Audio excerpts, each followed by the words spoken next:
Sunod, wag kang maganyan ha. Respetuhin mo ha. Pag hindi ka magpakabait, babarilin kita ha. Kung maging presidente si Duterte, tapos sumito na siya sa pagdadrugs, alam namin na kasali siya sa drug watchlist. Nakakaramdam siya na may sumusunod sa kanya. Naghihintay siya ng pasahero. Nakarinig na lang ako ng 2 putok. Pagkatapos nun, nakita ko si Papa. Kilala namin yung pumatay kasama ng mga polis. Alam namin na hindi na mahuhuli yun.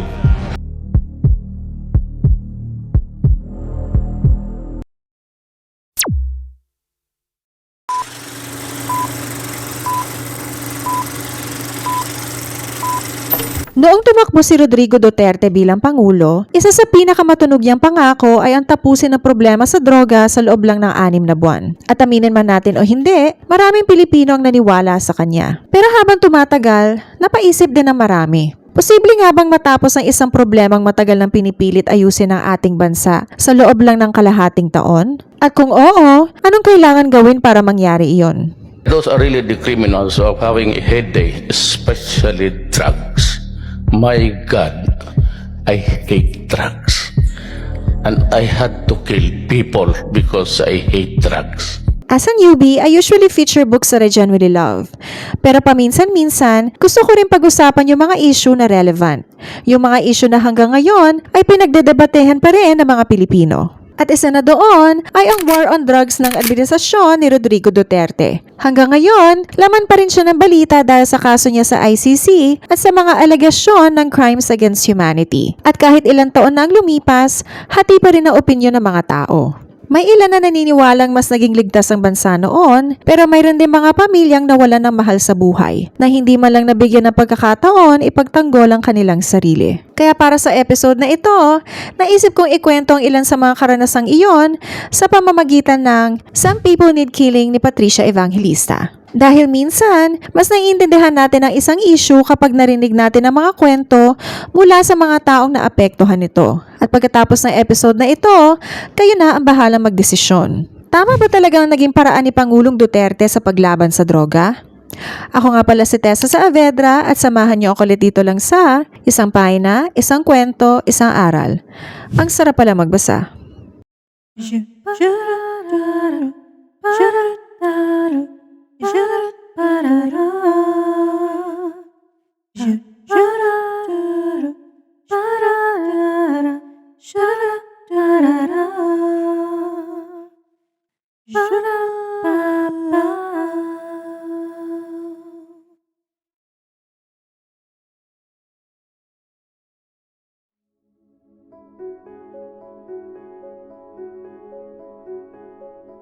Hello mga ka-bookworms and welcome back to Ang Sarap Pala Magbasa, where books don't just tell stories, they wake us up to reality. So before we dive in, make sure to like this episode, leave your thoughts in the comments, and subscribe to Ang Sarap Pala Magbasa so you don't miss future deep dives like this.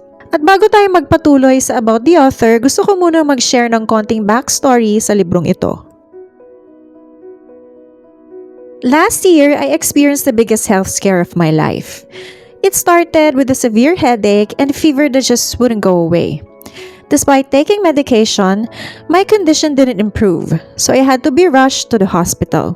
Pagkatapos ng maraming test, nalaman ko na meron pala akong acute transverse myelitis. Isa itong kondisyon na nakakaapekto sa spinal cord. At dahil doon, naging paralyzed ako from waist down. Habang nagpapagaling ako sa ospital, kahit kasama ko naman ang nanay ko, I found myself spending a lot of time alone with my thoughts. Gawa ng hindi naman ako makagalaw, I started reflecting on the decisions that had led me to that point in my life. Relationships, career choices, missed opportunities, and many others. Strangely enough, my mind also wandered to the leaders I had chosen to support and vote for. Weird, right? But maybe it's not that weird at all. Because when you're lying in a hospital bed facing one of the most difficult moments of your life, you begin to realize that the politicians, influencers, and public figures you look up to won't be there beside you when you need help the most. What truly matters are the people directly affected by the decisions those leaders make, and whether those decisions actually improve their lives.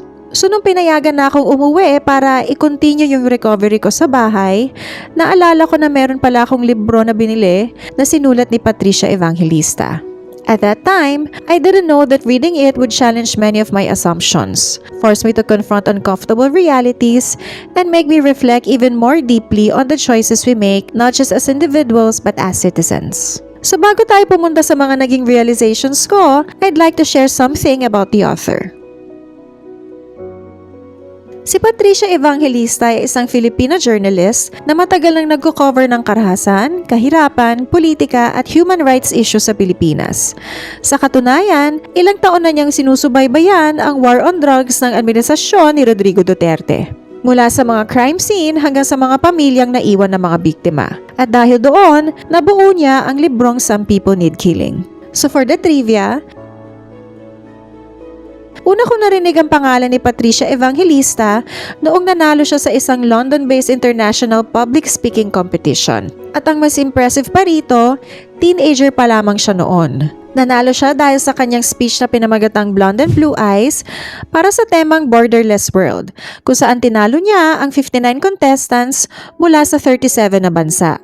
At honestly, makikita mo talaga na kahit noon pa lang, magaling na talaga siyang magkwento. Hindi lang siya marunong magsulat, kundi marunong din siyang magpahayag ng mga bagay na minsan mahirap sabihin. Which makes sense kung bakit sobrang naging malaki ang impact ng pagsulat niya ng Some People Need Killing. So for the synopsis,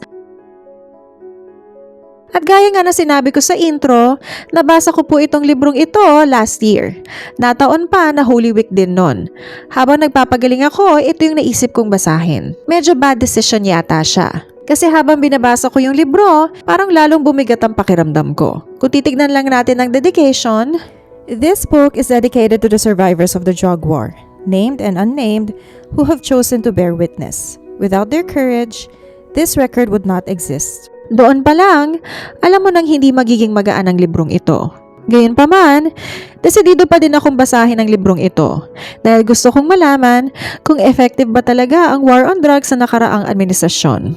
Through powerful storytelling and real-life accounts, ipinakita ng libro kung paano naapektuhan ng war on drugs ang mga ordinaryong Pilipino, mga nanay na nawalan ng anak, mga batang naulila, at mga pamilyang naiwan na may takot at trauma. Hindi lang kasi ito tungkol sa politika. Hindi lang ito tungkol sa drugs. This book is about people. At habang binabasa ko siya during Holy Week, isang panahon supposedly for reflection and healing, mas lalo ko naisip kung gaano kabigat yung mga pinagdaanan ng mga biktima at ng mga pamilyang naiwan nila. Kaya para sa susunod na segment, naisip ko ibahagi ang kwento ng 2 sa libo-libong naging biktima ng EJK. Dahil sa likod ng bawat numero ay may pangalan, may pamilya, at may buhay na tuluyang nabago. Sa kanilang mga kwento, mas mauunawaan natin ang realidad na gustong ipakita ng aklat na ito.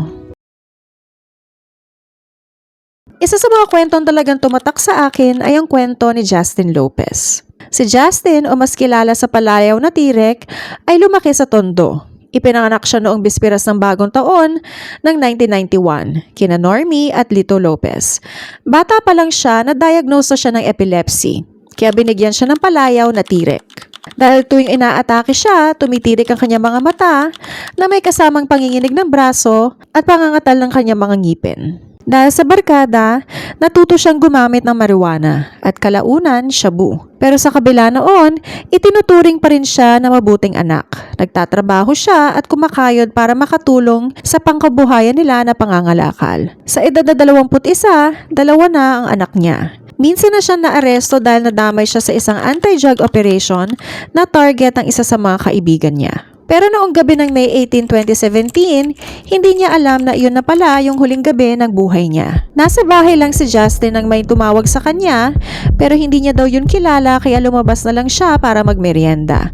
Suot-suot niya ang dilaw na Nike t-shirt. Madilim nung gabing iyon. Ayon sa testimonya ng tiyuhin niyang si Nestor, may mga lalaking mukhang pulis na lumapit kay Justin malapit sa Riles. Pagkatapos ay tinutukan siya ng baril. At ang ginawa raw ni Justin, itinaas niya ang mga kamay at nagmakaawa. Parang awa niyo na po, wag niyo na akong patayin. Pero habang nangyayari iyon, inatake siya ng epilepsy. Sa kasamaang palad, wala doon ang nanay niyang sanay tumulong sa kanya kapag sinusumpong siya. At ayon sa testigo, sinampal muna siya bago siya binaril. 25 years old lang si Justin na namatay siya. Noong una ay hindi pa makapaniwala ang nanay ni Justin na pinatay siya.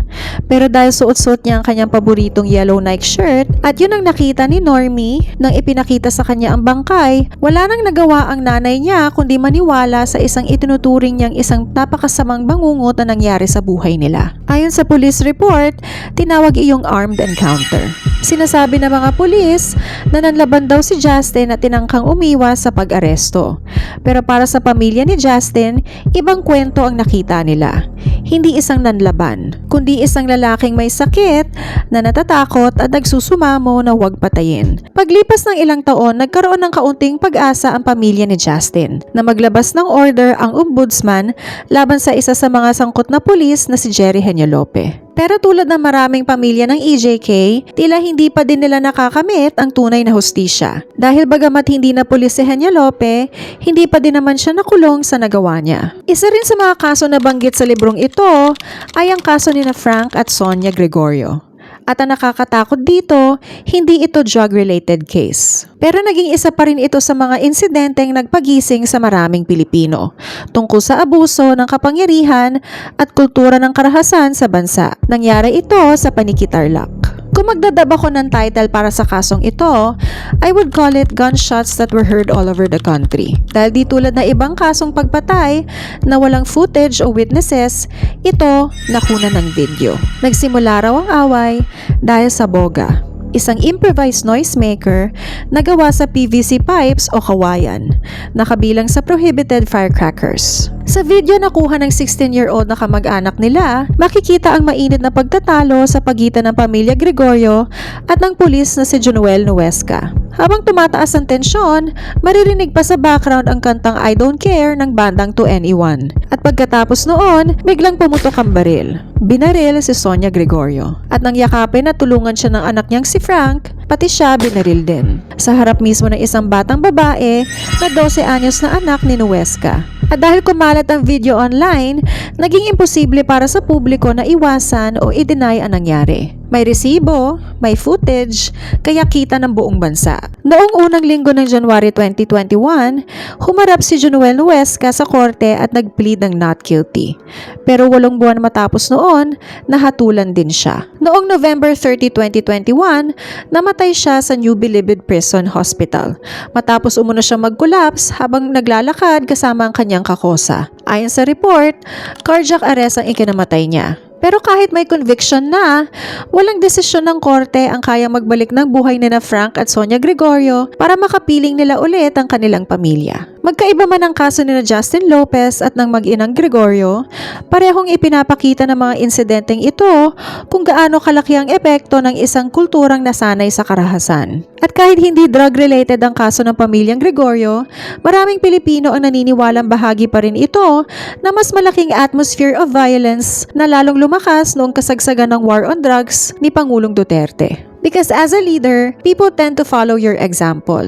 Kapag paulit-ulit na pinapakita ng isang leader na okay lang ang marahas na paraan laban sa mga pasaway o kriminal, may mga taong unti-unting nasasanay sa ideyang normal lang ang pumatay basta sa tingin nila ay may kasalanan ng isang tao. At minsan, hindi na malinaw kung sino talaga ang nagiging target at kung sino ang nadadamay. May isang linya pa nga naging kontrobersyal mula mismo kay former President Duterte. But if you're uncertain or you suspect they'll draw first, kill them so it's done. One less idiot in the world. Para sa maraming kritiko ng drug war, delikado ang ganitong klaseng rhetoric. Lalo na kapag nanggagaling mismo sa pinakamataas na lider ng bansa. Dahil kapag pakiramdam ng ilang pulis o opisyal na may basbas o proteksyon sila mula sa taas, mas lumalakas ang loob nilang gumamit ng dahas nang hindi natatakot sa consequences. At yun ang kinakatakutan ng marami. Kapag nasanay ang isang lipunan na tanggapin ang karahasan bilang solusyon, mas lalong lumalabo ang linya sa pagitan ng justice at abuse of power. And up next is what I liked about the book. Sabi nga nila, the truth shall set you free. And for me, this book truly became an eye-opener. Sa pamamagitan ng librong ito, nabigyan ng boses sa mga biktima ng karahasan.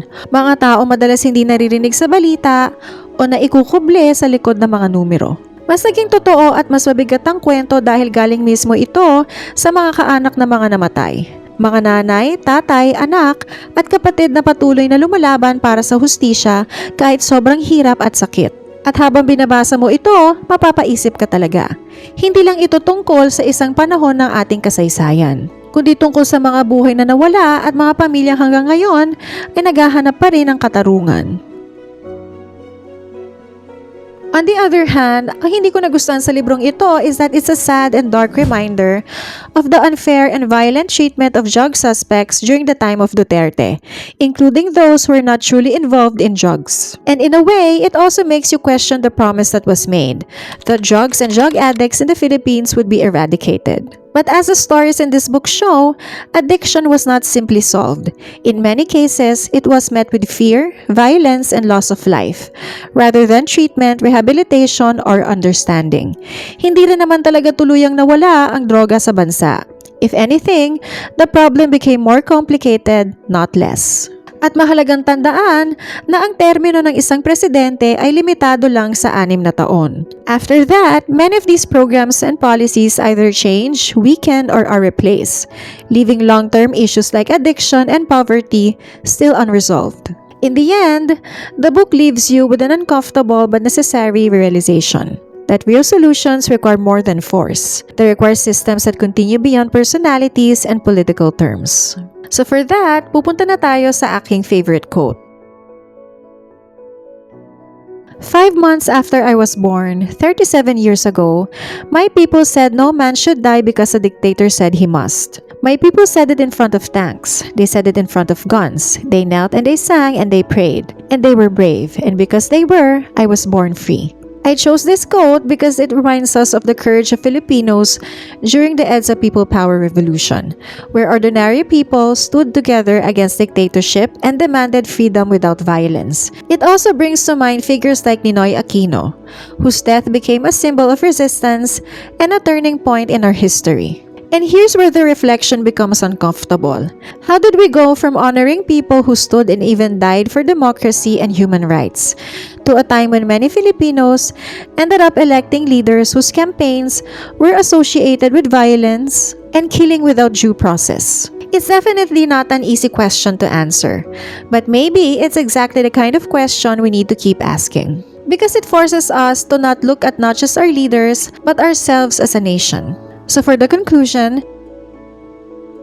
whether you're DDS or not, I think we can't deny the fact that many lives were lost during the time of Rodrigo Duterte. And a huge part of that conversation has always been linked to the government's war on drugs. This book tells the stories of EJK victims and sheds light on the reality behind the so-called war on drugs implemented during the previous administration. I give this book 4 out of 5 stars. For a book that retails for around 799 pesos, I think it's well worth the price, especially because the issues it raises remain highly relevant today. I was compelled to read this book because I wanted to know if the war on drugs was truly effective.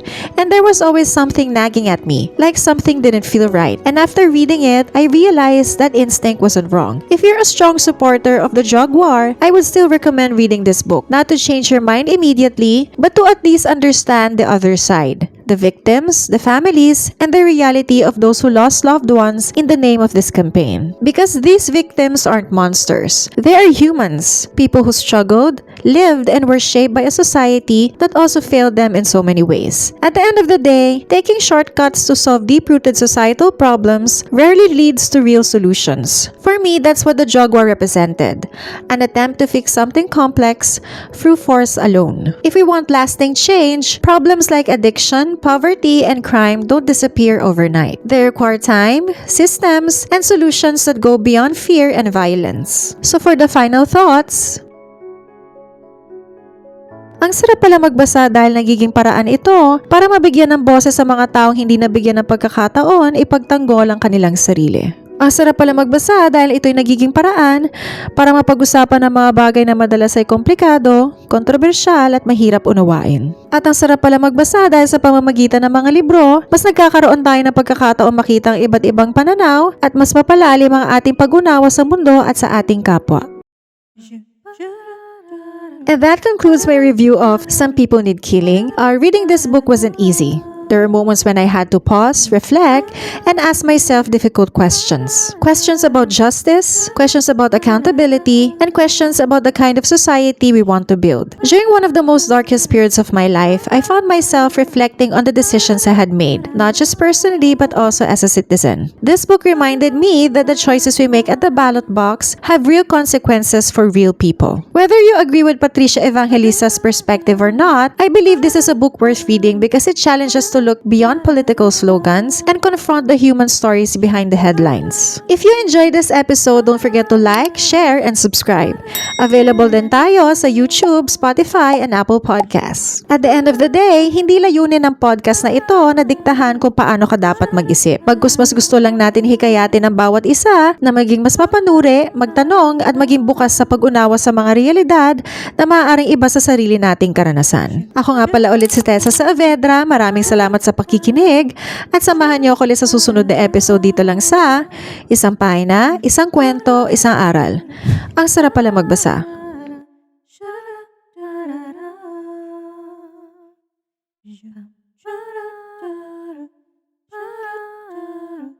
Shut